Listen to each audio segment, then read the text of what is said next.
Hello friends, आज मैं आपके साथ इकोनॉमिक्स का एक और टॉपिक लेके आया हूँ और टॉपिक का नाम है इफेक्ट्स ऑफ ग्रीन रेवोल्यूशन। कि जो ग्रीन रेवोल्यूशन है इसके असर क्या पड़े। इससे पिछली वीडियो मैंने बनाई थी कि ग्रीन रेवोल्यूशन होता क्या है और ग्रीन रेवोल्यूशन किस वजह से आया। ठीक है, शुरू करने से पहले बता दूं कि चैप्टर का नाम है ग्रीन रेवोल्यूशन और इस चैप्टर के सारे लिंक्स आपको इस वीडियो की डिस्क्रिप्शन में मिल जाएंगे। तो ये लॉन्ग क्वेश्चन आता है इफेक्ट्स और किस हिसाब से आपने अटेम्प्ट करना है, मैंने उसी हिसाब से इसको अटेम्प्ट किया हुआ है। तो चलिए शुरू करते हैं। Green revolution has influenced Indian economy in many ways. Green revolution का इंडियन इकोनॉमी पे काफी ज्यादा असर रहा, कई तरीकों से असर रहा। It has provided a new base to the economy of our country that proved to to be of immense help. तो ग्रीन रेवोल्यूशन का हमारे कंट्री में काफी ज्यादा जो है हेल्पफुल रहा। कैसे कैसे रहा? Main effects of the green revolution are as follows. तो कौन कौन से असर रहे? सबसे पहले इंक्रीज इन प्रोडक्शन, प्रोडक्शन में कई गुना इंक्रीज आ गया।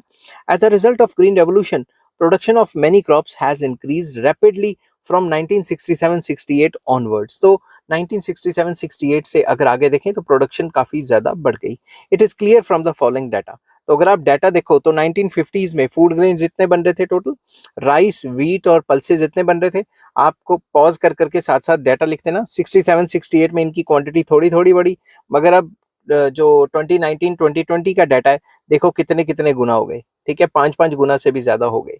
तो कहने की बात ये है कि मतलब पल्सेस 5 गुना नहीं हुए, खैर तो ये थोड़ा सा बड़ा है। मगर ये कहाँ 64 चल रहा था तो ये तकरीबन कितने टाइम्स हो गया, खुद कैलकुलेट करके सोचो। ये 200 के राउंड चल रहा था, ये 1100 पहुंच गया है। तो कहने की बात ये कि फूड ग्रेन्स की प्रोडक्शन कई टाइम्स बढ़ गई है। ठीक है, उस इसको थोड़ा सा एक्सप्लेन करेंगे। Above data shows that the production of food grains since 1967-68 has increased substantially, कि ये काफी गुना बढ़ गई है। Credit goes to spectacular increase in production credit for this spectacular increase in production goes mainly to new agricultural policy, जिसको green revolution कहा जाता है। तो मेन जो क्रेडिट है वो किसको जाएगा? ग्रीन रेवोल्यूशन को। इतना सारी प्रोडक्शन का जो बढ़ना है वो किस वजह से हुआ है? ग्रीन रेवोल्यूशन की वजह से हुआ है। ठीक है, नेक्स्ट पॉइंट आ जाता है कैपिटलिस्टिक फार्मिंग। तो पहले क्या चलती थी? Subsistence farming. सब्सिस्टेंस फार्मिंग का मतलब है अपने लिए उगाओ और खाओ और जो थोड़ा बहुत बचे थोड़ा बहुत मार्केट में बेचो। कैपिटलिस्ट फार्मिंग का मेन मकसद ही मार्केट में बेचना होता है। समझ गई बात? Good deal of capital is required to take advantage of green revolution. तो ग्रीन रेवोल्यूशन को अप्लाई करने के लिए, मॉडर्न टेक्नोलॉजी को अप्लाई करने के लिए एक अच्छी कैपिटल की रिक्वायरमेंट होती है। Farmers who are in possession of 4 or more hectares of land alone can spare this much of capital. जिनके पास, उन फार्मर्स के पास जिनके पास 4 एकड़ या उससे ज्यादा है, वही इतनी कैपिटल का इंतजाम कर पाए। In India only 5.3% farms are of more than 4 hectare. सिर्फ 5.3% फार्म्स हैं जो 4 हेक्टेयर से ज्यादा है। Owners of these farms alone have been able to reap the benefit of green revolution. तो ऐसे ही लोग जिनके पास 4 एकड़ या 4 हेक्टेयर से ज्यादा जमीन है, वही ग्रीन रेवोल्यूशन का फायदा उठा पाए, बाकियों को फायदे नहीं हो। अगर आपके पास 1 एकड़ ऑफ लैंड है तो उसमें आप क्या ट्रैक्टर खरीदोगे और क्या ही काम करोगे? तो ट्रैक्टर खरीदने के लिए भी आपके पास ज्यादा एकर्स ऑफ लैंड होना चाहिए, तभी वो जो है इकोनॉमिकल पड़ेगा ना आपके लिए। In short, green revolution has encourage the capitalistic farming in India. तो ग्रीन रेवोल्यूशन से इंडिया में जो कैपिटलिस्टिक फार्मिंग है वो काफी एनकरेज होगी और जिनके पास 4 एकड़ या 4 एकड़ से ज्यादा लैंड है, उन्होंने असली फायदा उठाया ग्रीन रेवोल्यूशन का। नेक्स्ट आ जाता है effects on rural employment, very important. Consequent upon green revolution, on the one hand use of machines has increased and other farming activities have also gone up। तो एक तरफ तो मशीनों का इस्तेमाल बढ़ गया, दूसरी तरफ एग्रीकल्चर की जो अदर एक्टिविटीज है, अदर फार्म एक्टिविटीज हैं, वो भी बढ़ गई। Increasing use of machinery has created fear of unemployment in the minds of villagers. तो जैसे जैसे मशीनों का ज्यादा इस्तेमाल करेंगे तो जो एग्रीकल्चरल लेबर है वो तो अनएम्प्लॉयड हो जाएगा। Demand for labour has gone down with the increasing use of tractors and other machines. तो जो एग्रीकल्चर लेबर है उसकी डिमांड गिर गई, क्योंकि जहां 10 बंदे काम करते थे वहां अब एक ट्रैक्टर काम करता है।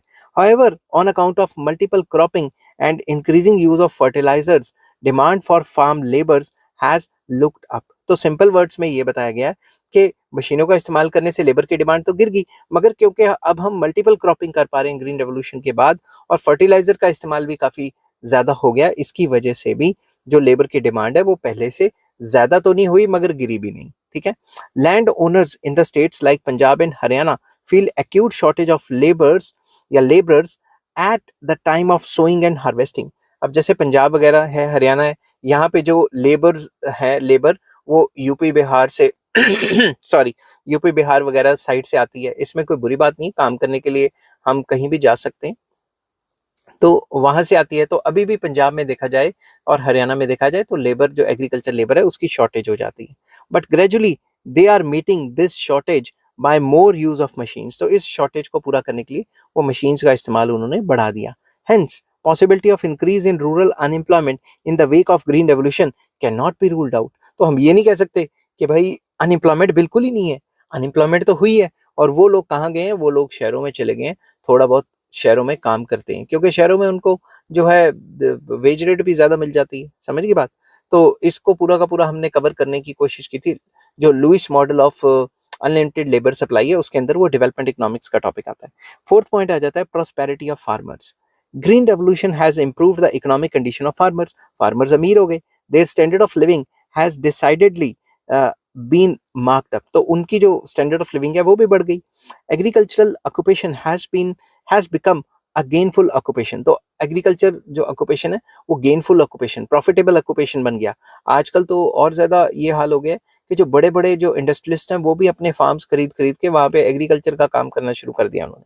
Many professionals seem to be attracted towards it, जो कि मैंने अभी बोला था। Demand for consumer goods in the country has also increased. Consumer goods तो population ज़्यादा, तो डिमांड तो बढ़नी है। There is more demand for quality goods and luxuries. तो क्वालिटी गुड्स और लग्जरीज की डिमांड भी लगातार बढ़ती जा रही है, क्योंकि जैसे जैसे किसान ज़्यादा कमाएंगे तो इन गुड्स एंड सर्विसेज को भी कंज्यूम करेंगे। इसलिए आपने देखा होगा कि पंजाब वगैरह में जाएं तो, क्योंकि मैं चंडीगढ़ में रहता हूँ मुझे पता है, तो जो रिच फार्मर्स हैं उनके पास बड़ी बड़ी गाड़ियां, उनके पास बड़े बड़े वो मतलब एकदम उनका स्टैंडर्ड ऑफ लिविंग ही बहुत हाई फाई चला जाता है, समझ गई बात। तो इस पॉइंट में हमने ये डिस्कस करने की कोशिश की थी कि ड्यू टू ग्रीन रेवोल्यूशन किसानों के पास बहुत ज्यादा पैसा आ गया, वो अमीर हो गए। सारे तो नहीं हुए, मगर पहले से बेटर हो गए। नेक्स्ट फिफ्थ पॉइंट आ जाता है reduction in imports of food grains. तो जो फूड ग्रेन्स पहले बाहर से मंगाने पड़ते थे, अब वो इंडिया में ही बन जाते हैं। As a result of green revolution imports of food grains have considerably fallen down in India. अब हम बाहर से फूड ग्रेन्स बहुत कम मंगाते हैं। Reduction in food import of food grains has prompted self reliance in India. तो इससे हम अपने पैरों पे खुद ही खड़े हो रहे हैं, मतलब डिपेंडेंस कम हो रही है, ठीक है। नेक्स्ट सिक्स पॉइंट आ जाता है development of industries. Industries develop होगी क्योंकि उनको रॉ मटेरियल चाहिए, तो एग्रीकल्चर से मिल ही रहा है। Green revolution has made a favourable impact on the development of industries. तो ग्रीन रेवोल्यूशन की वजह से इंडस्ट्रीज पे भी पॉजिटिव असर पड़ा, उनकी डेवलपमेंट पे। Industries manufacturing agricultural implements have developed much. तो एग्रीकल्चर को जो रॉ मटेरियल प्रोवाइड करती हैं कंपनियां, जैसे ट्रैक्टर की कंपनियां, जो थ्रेशर की कंपनियां वगैरह वगैरह, जो इम्प्लीमेंट्स प्रोवाइड करती हैं, उनकी प्रोडक्शन में काफी गुना इंक्रीज आया। लार्ज स्केल अब ऐसी इंडस्ट्रीज में भी इंक्रीज आया जो एग्रीकल्चर को सामान प्रोवाइड कराती है, और ऐसी इंडस्ट्रीज में भी इंक्रीज आया जो एग्रीकल्चर वाले खरीदते हैं। फॉर एग्जांपल एग्रीकल्चर के पास ज्यादा पैसा आ गया तो वो टीवी, फ्रिज, ये कार कूर ये भी तो खरीदेंगे ना। तो लार्ज स्केल और दूसरी तरफ ऐसी इंडस्ट्रीज में भी इंक्रीज आया जो एग्रीकल्चर से रॉ मटेरियल लेती हैं, ठीक है। Large scale units manufacturing tractors, harvesters, threshers etcetera have been set up. तो ऐसी जो बड़ी बड़ी कंपनियां, उनको बनाया गया जो ट्रैक्टर बनाते हैं, हार्वेस्टर बनाते हैं, थ्रेशर्स बनाते हैं etcetera. Many fertiliser factories have been established in public sector. तो सरकार ने भी अपनी फर्टिलाइजर की कंपनियां खोली। Besides industries producing diesel engine, pumping sets etcetera have also developed. तो वो इंडस्ट्री हैं जो एग्रो बेस्ड इंडस्ट्रीज हैं, उनकी भी काफी डेवलपमेंट हुई, क्योंकि वो एग्रीकल्चर से रॉ मटेरियल लेते हैं और एग्रीकल्चर अब काफी ज्यादा प्रोडक्शन कर रहा है। नेक्स्ट आ जाता है इफेक्ट ऑन प्राइसेस।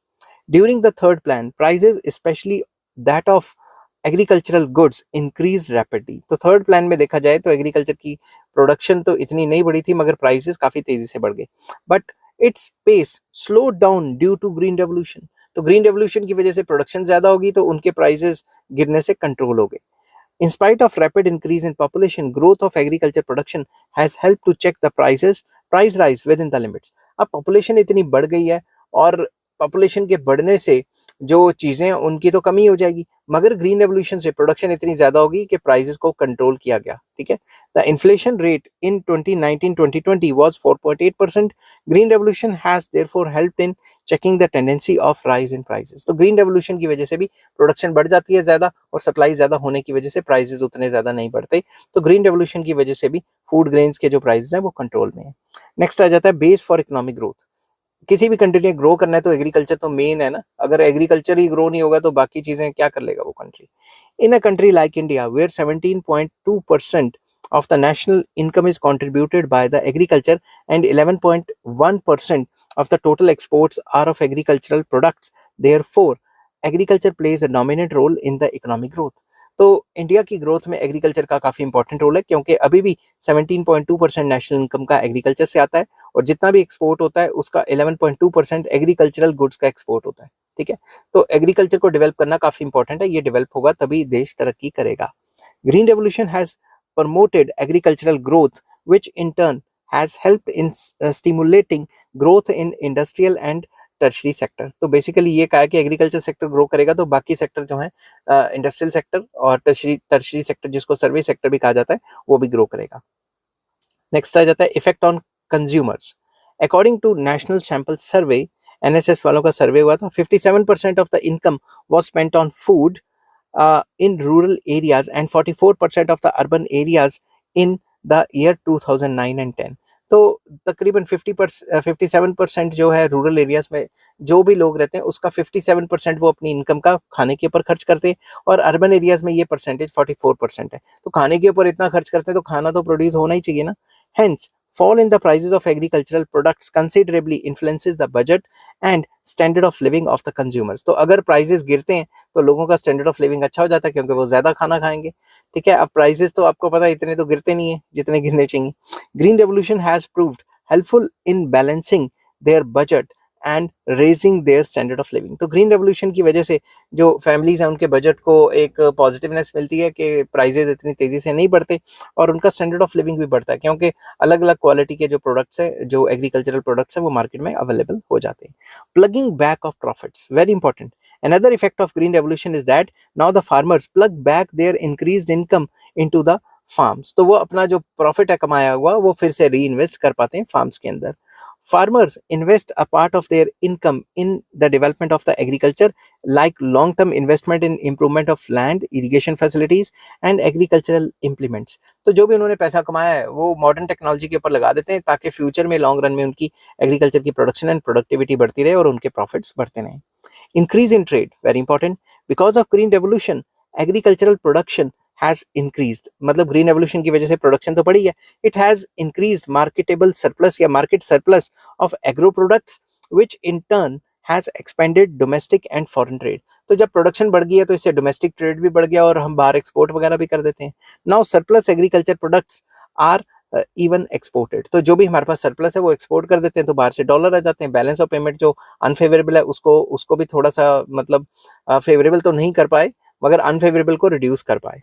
नेक्स्ट आ जाता है more stability in agricultural production. Before green revolution agriculture was more dependent on climatic conditions like rainfall. बारिश पे डिपेंड करती थी, मगर इरिगेशन फैसिलिटीज की वजह से बारिश पे डिपेंडेंस कम हो गई है।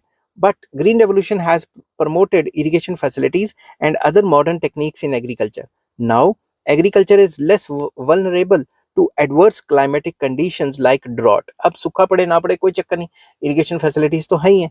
It has promoted stability in the agriculture production। इसकी वजह से एग्रीकल्चर प्रोडक्शन में काफी स्टेबिलिटी आई है। ठीक है, तो नेक्स्ट एक और इफेक्ट है जो कि है चेंज इन थिंकिंग। लोगों की थिंकिंग चेंज हो गई है।